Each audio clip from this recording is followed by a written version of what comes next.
Welcome back.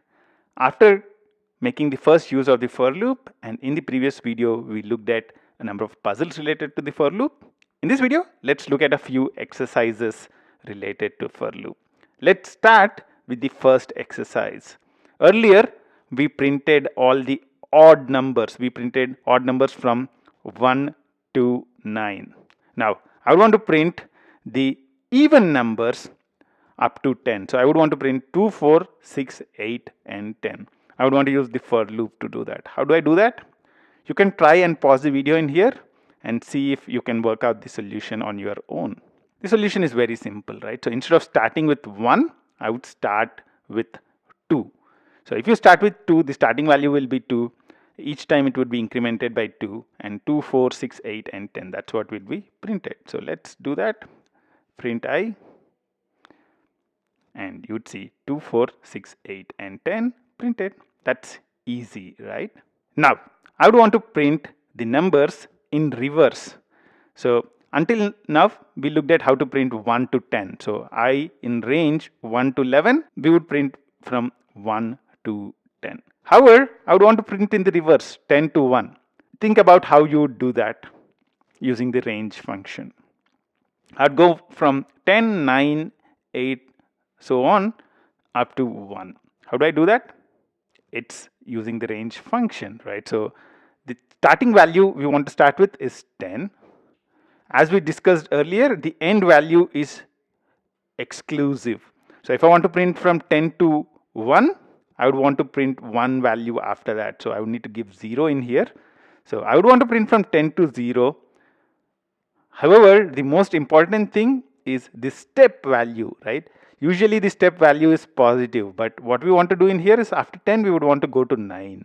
So I would give a step value of -1.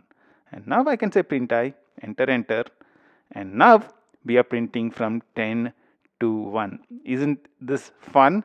I mean, I love the range function because it gives you so many possibilities of things that you can do. I would want to print the squares of the first 10 numbers. So I would want to print 1, 2 square 4, 3 square 9, 4 square 16 and so on and so forth. How do I do that? So we would start with the usual for loop for I in range 1 to 11. Over here, I would need to just say print. I would want to print the squares. So I'll say I star I. Isn't it easy? Now, let's print the squares in the reverse order. I would want to print from 100 to 1. How do I do that? Easy, right? So you need to start with 10. We would want to go up to 0 because 0 is exclusive. So we would want to go up to 1. So we put 0 in here and we would want to do a -1. And what do we want to do? We want to do a print I star I. What would happen? 100 to 1. So 10 square, 9 square, 8 square, 7 square and so on. The same thing, I would only want to print the squares of the even numbers. So I would want to only print the squares of even numbers 10, 8, 6, 4 and 2. How would I do that? Yep, you are right. So I would need to just, instead of -2, instead of -1, I would need to say -2, right? So, oops, a mistake. Let's print I star I. That's it. So it's printing squares of even numbers. So I'll leave it as an exercise for you to print squares of odd numbers.